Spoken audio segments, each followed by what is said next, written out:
Hi there. I want to tell you a story that totally changed my life.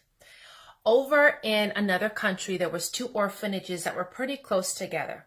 The one orphanage, when you walked in, you saw rows of cribs all around a room with tightly swaddled babies that were strangely kind of quiet, silent. They didn't cry a lot. There wasn't a lot of whimpering, and it almost seemed abnormal because typically that's not like a baby.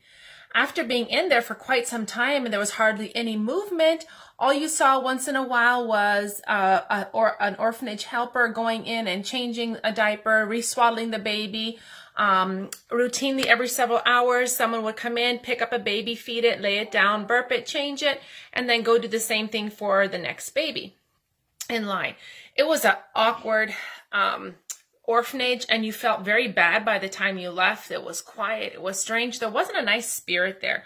Not a whole lot going on. And the babies, even in the next room up where they were a little bit older, were quiet babies. There wasn't a lot of playing along. Their eyes didn't seem like they had vibrancy and life.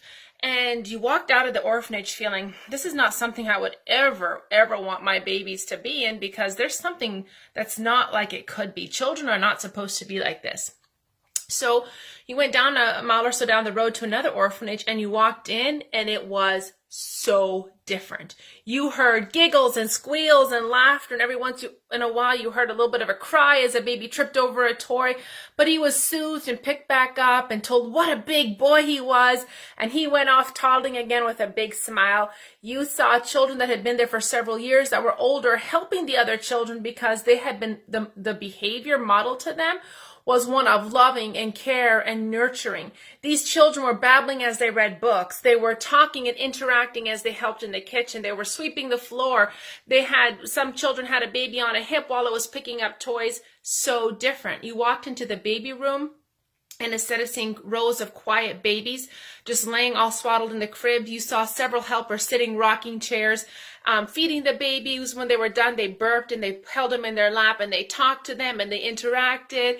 And as they were changing their diapers, they were saying, what a cute baby you were, and blowing kisses on the bellies. And these babies weren't plopped down in a crib. When they were done, they were taken out into the room with the other kids, where they could be in a bouncy seat if they were old enough, or they could be in a swing, or they were laid on a blanket with an older child to watch that talked and interacted with them. Those children were so different. The spirit of the whole orphanage was different. It was a place where children were welcomed and loved and doted and nurtured and connected all the time. You never saw a baby just laying by itself for longer than any period of time, because a child was peering over the crib or the playpen, or else picking it up, holding it. The children were part of everyday lives. They made such good friends with all the other orphans that were there, and they were a strong family. They didn't even feel near like they would have the loss of not having their own family, because they were connected with the orphan family. How do you guys see your teams? Do you have a bunch of orphan babies that are just checked in when they need to?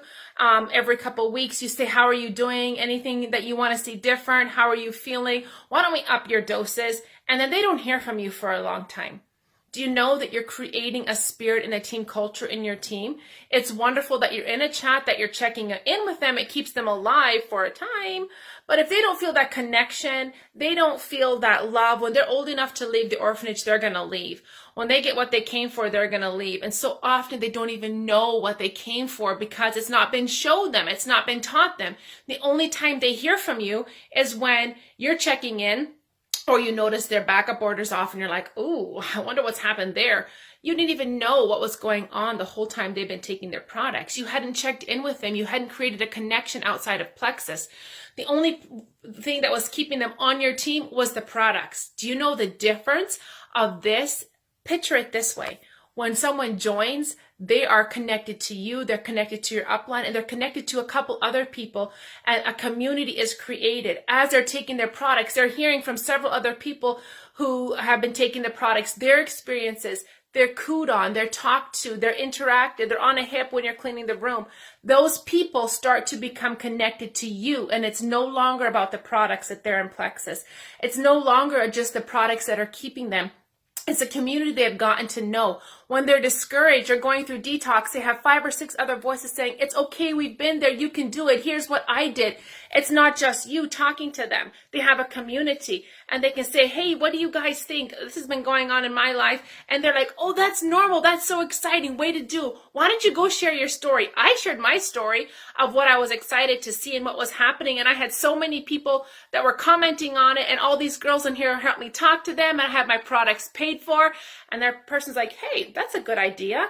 It was a whole bunch of other people coming around them. It was not just you. They had a community, and soon they had no intention of sharing, but they did because they seen it modeled. Now, when that person that they talk to, when they share their story and that person comments, they're like, hey, why don't you join my group of friends here? We are doing life together and Plexus together. You're going to love them.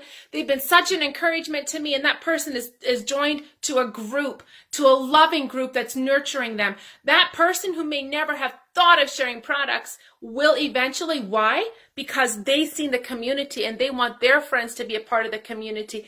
And it changes everything. What kind of orphanage do you feel like you're running? And would you like your orphanage to come alive? Join and watch the Connection series. We are going to change the culture of what has maybe been too much one way, and we're going to have a thriving place where nobody wants to be left out because the culture is just amazing.